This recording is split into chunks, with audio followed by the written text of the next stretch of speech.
Stonehill playing man-to-man defense. Expect both teams to play mainly man-to-man in this game. Left-handed shot skips in there from Nikki Modis, who I think is a major player to watch for pace. But this is an area in which they lead the Stonehill Skyhawks. 75 free position goals for the Setters, 60 for Stonehill, though they've played a game less. Darting inside, shot attempt, scores. Jamie Bell. Couldn't give every single Skyhawk NE10 all-conference honors, but I definitely think Molly Mae Hughes deserved one as she finds a streaking Sullivan. Whistle sounds, Juvelier penetrates and scores. 15 minutes as streaking down to the other end. Pass from Jamie Bell to the outside, an opportunity to penetrate, getting inside and scoring. Pace. So strong, so powerful, so skilled. Attacker of the year has the free position look just right of center. Stonehill needing a goal. Rudden gets inside and scores. Essentially split it. Then it comes down to execution on the offensive end. Nice move, tried to force it the other way, and the shot and score from Angelina Porcello. Juvelier scores. Everything going in for pace right now. Waits for the whistle, gets the step, beats the defender, and scores. That's her favorite move. Normally she likes to do it from the other side, but that's great. Full possession for pace. They can run this at their pace as everything's gone their way. Quick pass in the middle. Faley cannot make the stop. Again, they are just pummeling her low, and Porcello scores.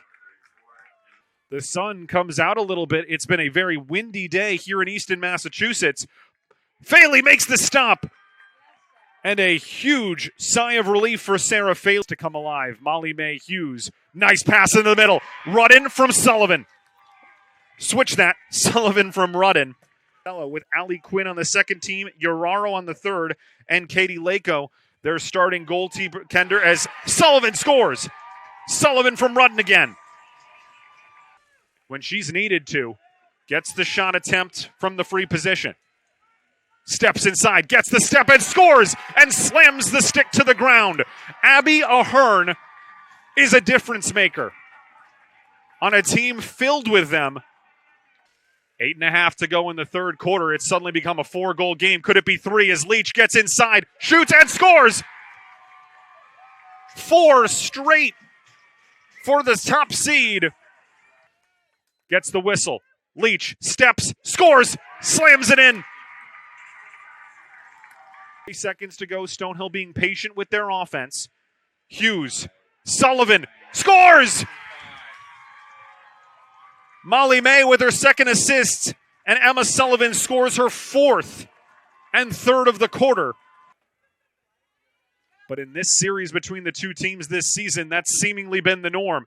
Skipped in and scored.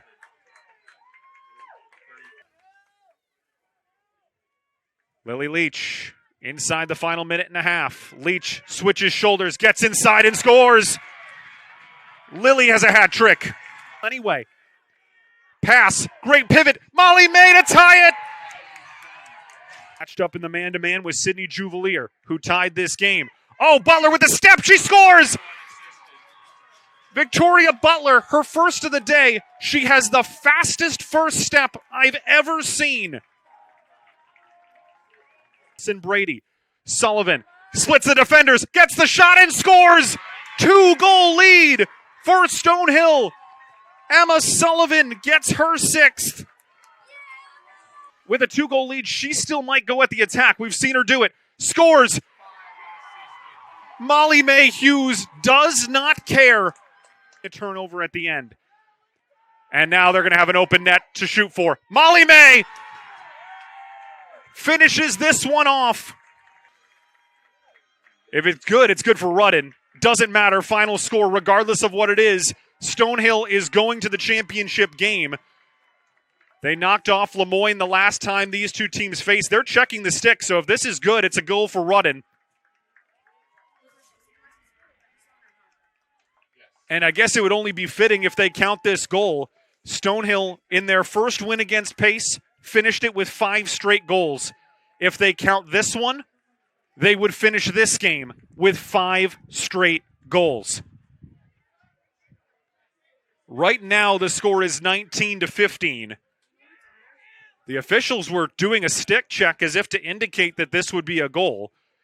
It's just a formality at this point. But we will have a thrilling championship game tomorrow.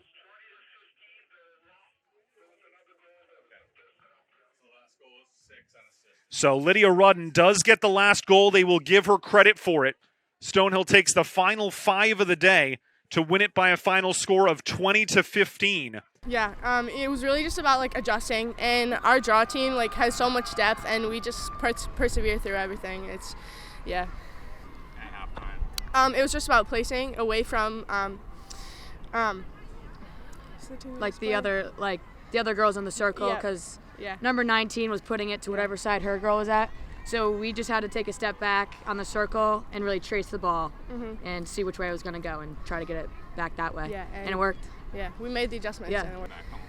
Yeah, that felt pretty good. Everyone on the attack was just working really well together, and the chemistry, I was able to pull through with a few moves, and it was really thanks to everybody for pulling through and making those smart plays. We were really smart today. I just tried my best to track the ball. I knew if all 3 of us were going at it at once, that we were the better people on the draw and that we would end up with it, because we're very hard workers, and I think that's what just makes us a better team. Draw team. Let's go. Yeah, so those 2 back-to-back goals, that was awesome. I think that got the team really going with some momentum, and just keep pushing it. We were making Pace freak out. They were yelling at each other. And I think just that momentum really helped the team come back and take the W. So going into the second half, we were down by 7, I believe. And once we got back, we were only down by 2. That really wasn't a lot. Last time we played them, we scored 5 goals in 3 minutes. Yeah. And that's how we beat them then, and we knew we could pull it off again. Yeah. Every time we were able to make a run, we were able to see their Pace's defense fall apart slowly, and we were able to slide in between the cracks and get in there. It was really good. It's gonna be a really good game. We haven't played Lemoyne in a while, and it's gonna be a really good matchup. But yeah, I'm excited to see them again. We haven't played them in a while. They probably are maybe a different team than the last time we saw them, and we just played Adelphi, but I'm excited to play Lemoyne tomorrow. Yeah, we're ready. Should be a dogfight. It's going to be a dogfight. No, we knew exactly what we needed to do to prepare and win this game, but we couldn't make it happen. It's not like it was anything that we didn't expect, but for whatever reason, there was just something missing in that first half, and we got absolutely smoked by the draws in the second half. And I think our draw team takes a lot of pride in what they do. And when we really broke down those stats for them, I think that was a little bit of a wake-up call, and then it was literally flip-flopped the very next quarter.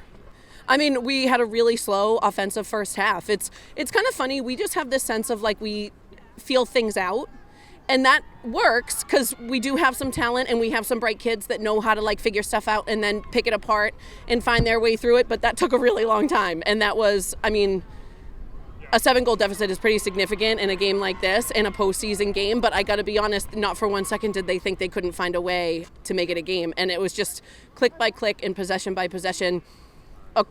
From front to back, they started to work a little bit harder and manage things a little bit better and just play a little bit more heads up, and they made it happen.